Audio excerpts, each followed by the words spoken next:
Everyone, welcome back to my channel. So today we're going to do a tag video. Normally I do these when I do my makeup, but I did do this makeup look for a channel members video. So if you want to become a channel members, obviously you can do so.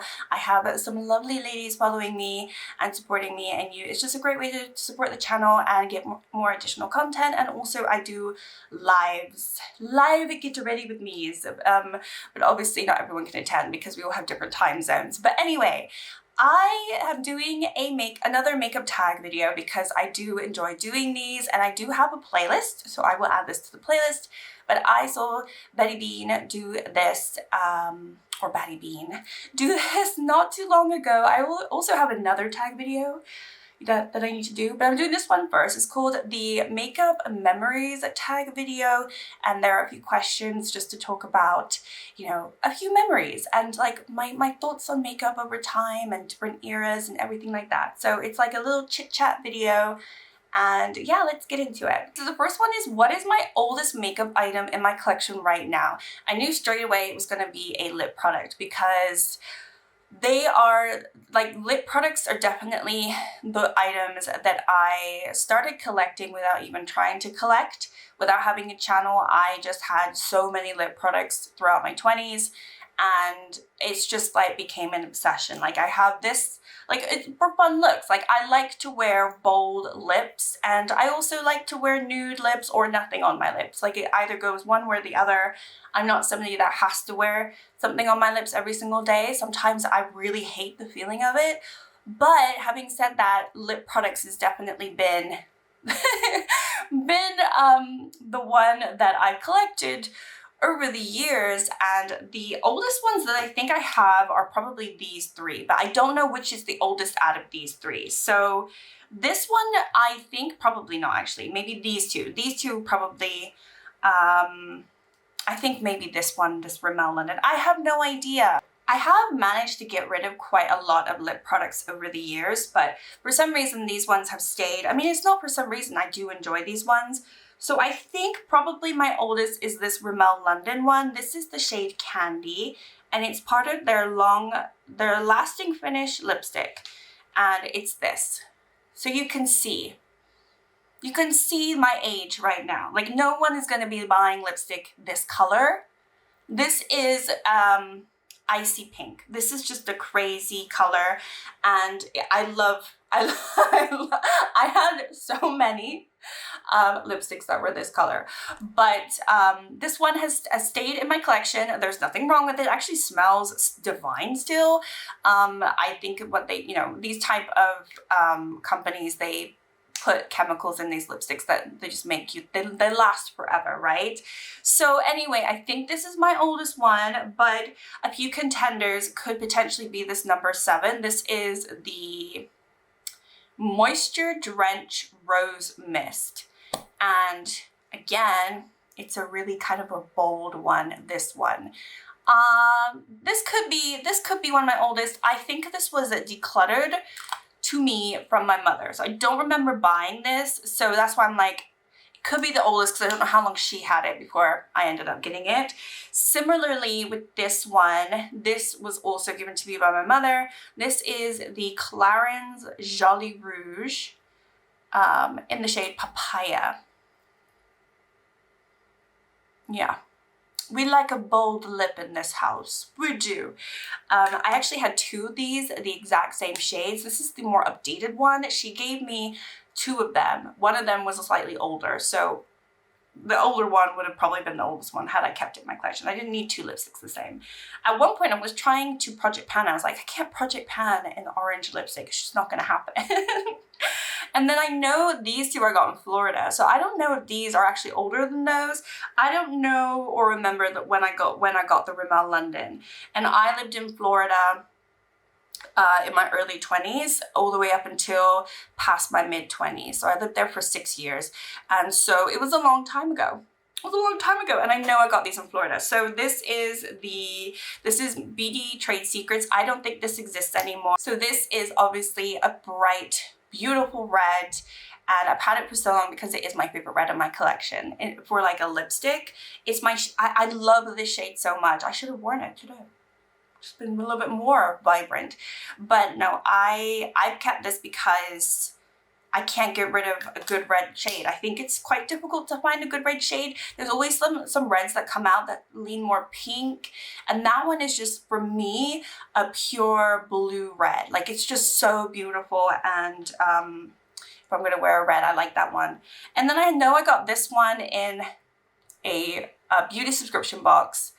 And I was living in Florida. And this is from Models Co. And I know this is super old too.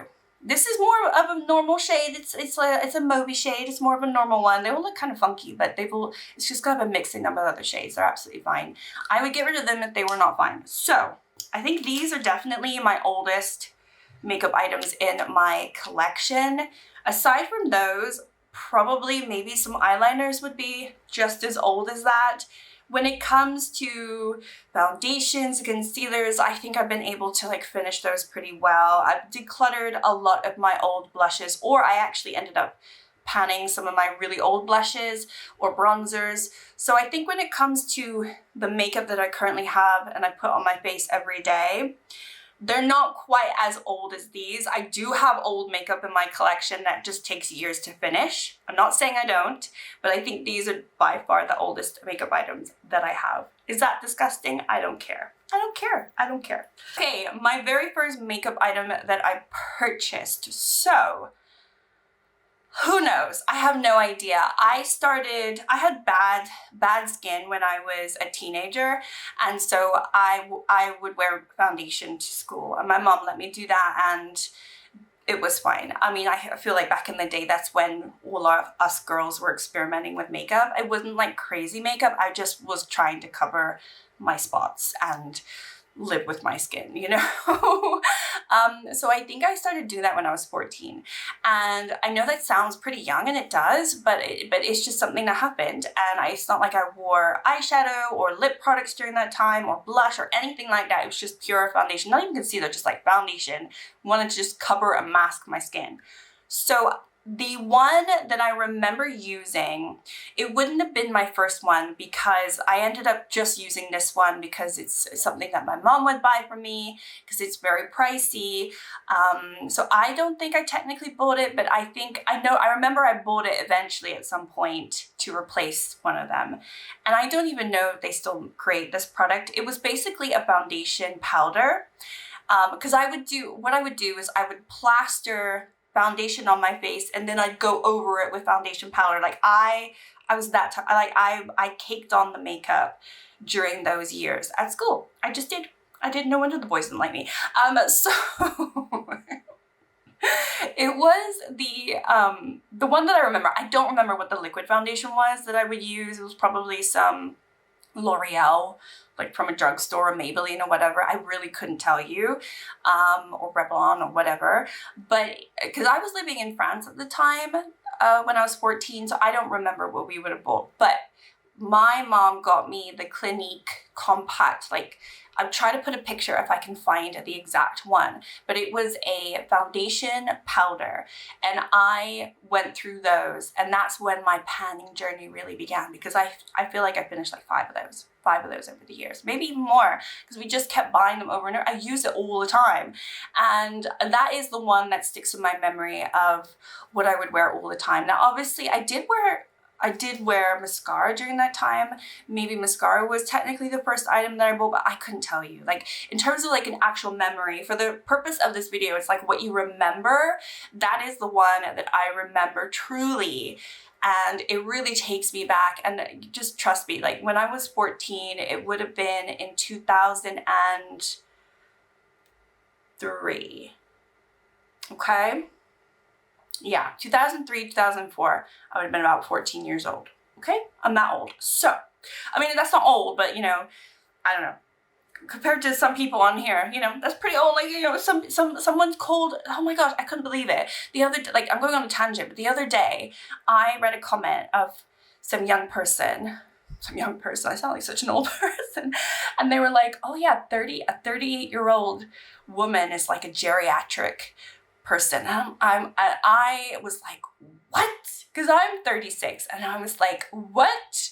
This is what they think of us? Like, you know, when I was when I was in my early 20s, I did not think that way about people in their 30s.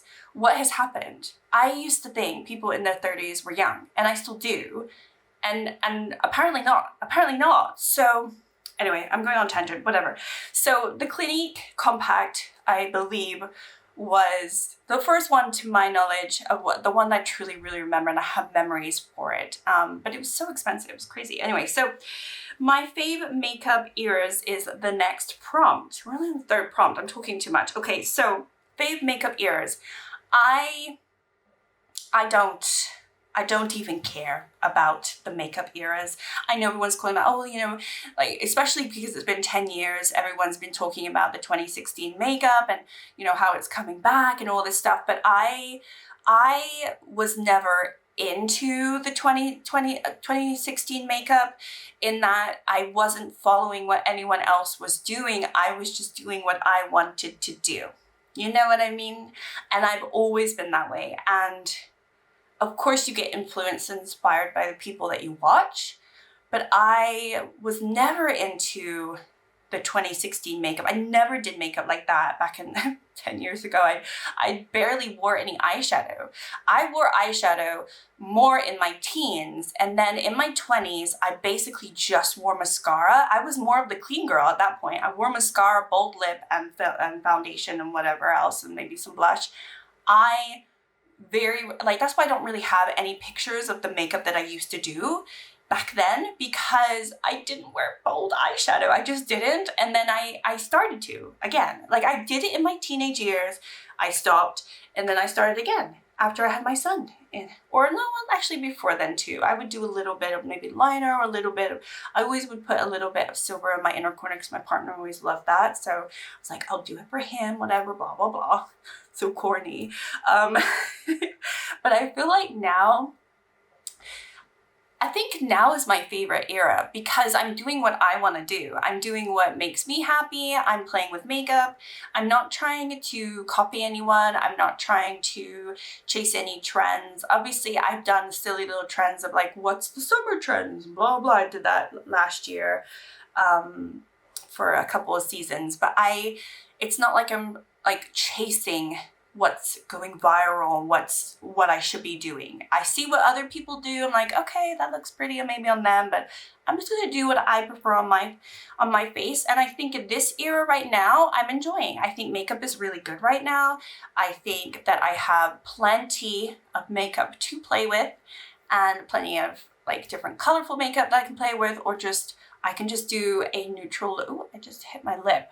I can do a neutral I can do a neutral look and enjoy it, and it's absolutely fine. So I think for me, I'm enjoying now, but it's now what I like. I just feel like I'm just enjoying what I'm doing. I don't have any preference. So the next one is my darkest makeup era. I don't really have one, but I will say, obviously, this last year has been a little bit of a trickier one for me. I think it all stemmed from my confidence dropping to ground zero, or even below, like my hair falling out, and just, like being on YouTube was really soul destroying for me, from last September to like this spring. I was really, really struggling to be on camera because I didn't like what I was looking like, and I didn't feel myself confident enough to be putting myself out there to look like that, because I'd never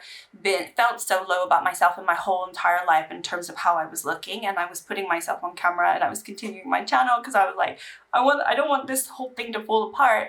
But internally, I was really, really, really, really suffering, and on a downward spiral of like not wanting to be on camera.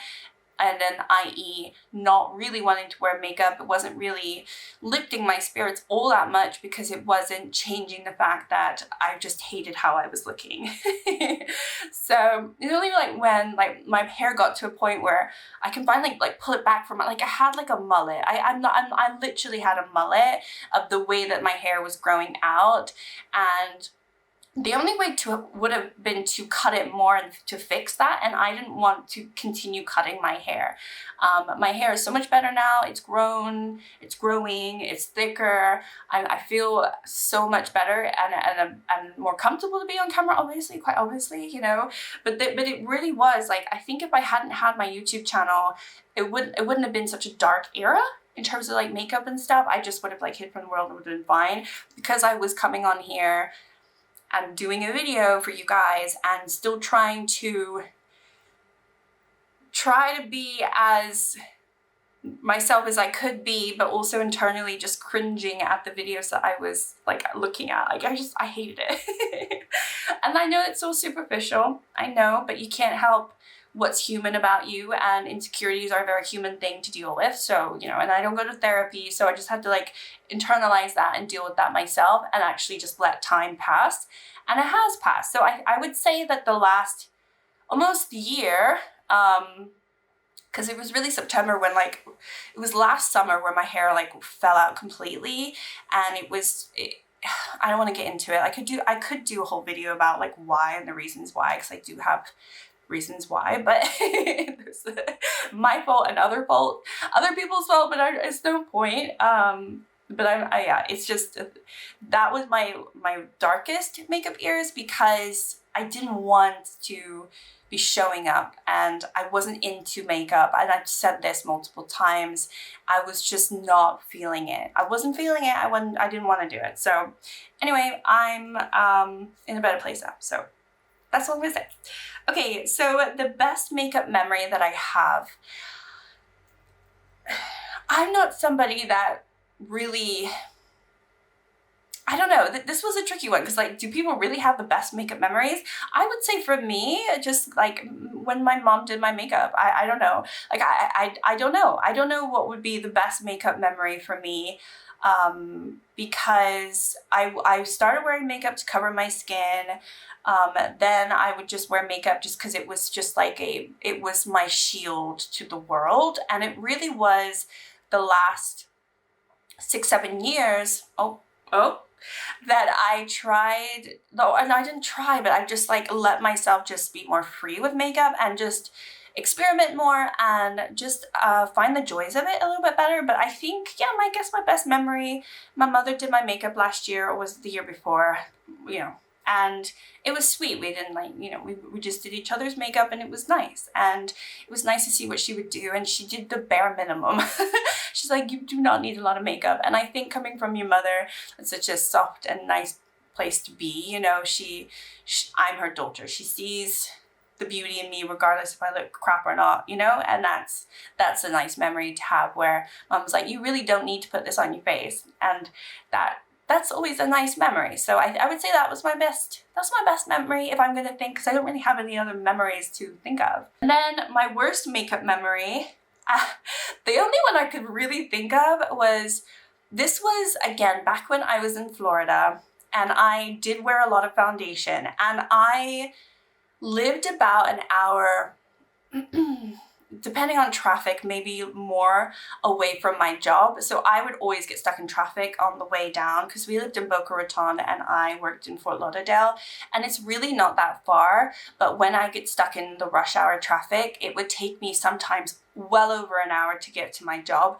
And if I didn't leave the house on time, I would arrive late. And so a lot of the times I wasn't leaving the house on time. I was not getting ready on time, and I was doing my makeup at speed of lightning. And I remember my AC broke in my car, and we didn't fix it. And this is Florida. So I would go to work with the windows down, you know, just like, because otherwise I'd die in the heat. And so I would just get to work, and I would be an absolute crazy mess. Obviously they loved me, and I was good at my job, because I was just some 20-year-old, like just crazy girl. But I remember arriving to work and I was about maybe 20 minutes late, half an hour late. This was an issue with my job until I kind of put my foot down and be like, look, because I actually had told them I need to find another job that's closer to me. I need to step away. And they were like, no, you stay, we'll give you more money. So I had made a point to them about a year into me working there, because it was only supposed to be part-time and I was never going to like live down in Fort Lauderdale at the time. And I was like, you know, I live too far away to make this easy for me, and to, you know, I would leave sometimes at 7:30 and I'd still not be there at 9, and that's when I needed to be there. So it was just crazy. And so anyway, I ended up getting there around 20 minutes late, and I worked at a theatrical production company, so we would sometimes have dancers and singers in the rehearsal studio, which wasn't at the office. And I think a bunch of people were at the rehearsal studio, and I got to the office and one of my managers was just leaving. She's like, I'm off to rehearsals, and I was to stay at the desk, and she had been waiting for me, and I felt really bad. And I remember, like, I drove in, and she was nice. This was at the point where they didn't mind. They knew I was always going to be late, but they still wanted me to work there, so I was like, it's absolutely fine. And I always tell them I'm running late. I always apologize. It was just, and also I would stay late at my job to make up the time. Like I just always felt bad about it. I was still a good employee, okay? I was still good. Good enough that they kept me, and they kept like giving me more money and promoting me, so I was good. But anyway, I remember driving in to park. She was just stepping out because she probably just saw me because she wanted to get to rehearsal. She didn't want to leave the office alone. And I pulled the window down. I'm so sorry. You know, she peers in. It's okay. I'm going to go to the rehearsals. I'll see you in a little bit. And I'm like, yeah, okay, sure.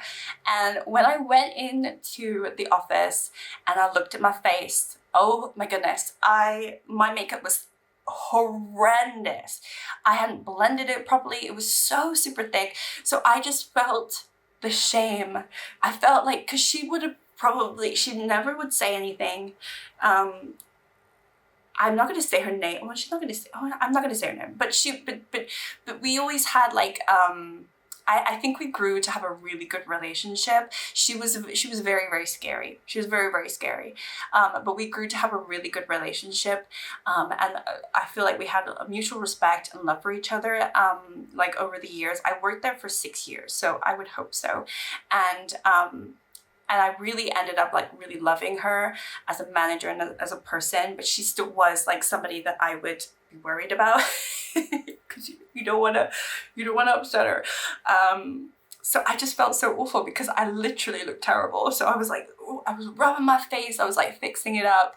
And then obviously when I came back from the studio, I looked all right, but I cringed inside because I knew I looked dreadful. I know that's a really long story for just like a makeup question, but that is the memory that I remember that sticks in my brain about how awful my makeup was that day. Like in terms of the foundation, I just hadn't blended it properly. And I guess because of the sweat, maybe it just like, it was bad, but here we are, so it's all good. Okay, next up is Old Flame product. So this is something that I would once, like hardcore like want to get or like use all the time. I'm assuming like this is something that right? Have I read this wrong? All right, I just looked at a video again from Batty Bean. So this is an item that I really, really wanted, but I never ended up getting. This is like Old Flame. Okay, so I got you. Okay, so I have no idea.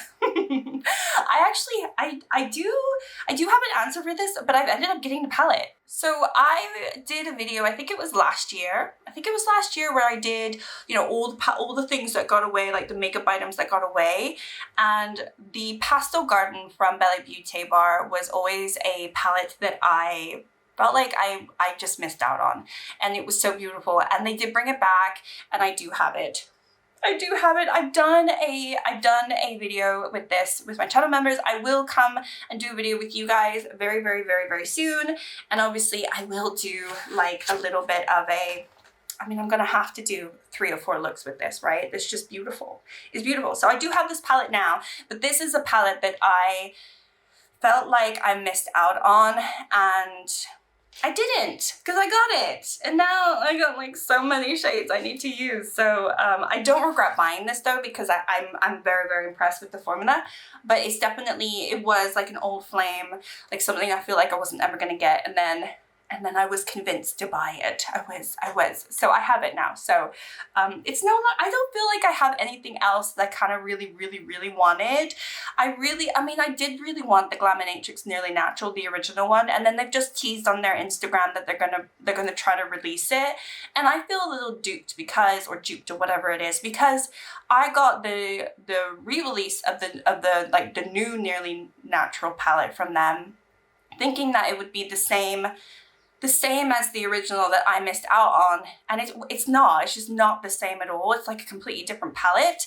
The color story is just expanded. It just doesn't have the same vibe as that one does. And now they're teasing that they're gonna try to re-release that, the one that I wanted, and I feel a bit annoyed by that. I'm not gonna lie, I feel actually annoyed by that. I was really annoyed when I saw that on their Instagram, because why did you release the Nearly Natural? Like, I'm a little peeved. But that would have been the other palette that I can think of that I've always wanted.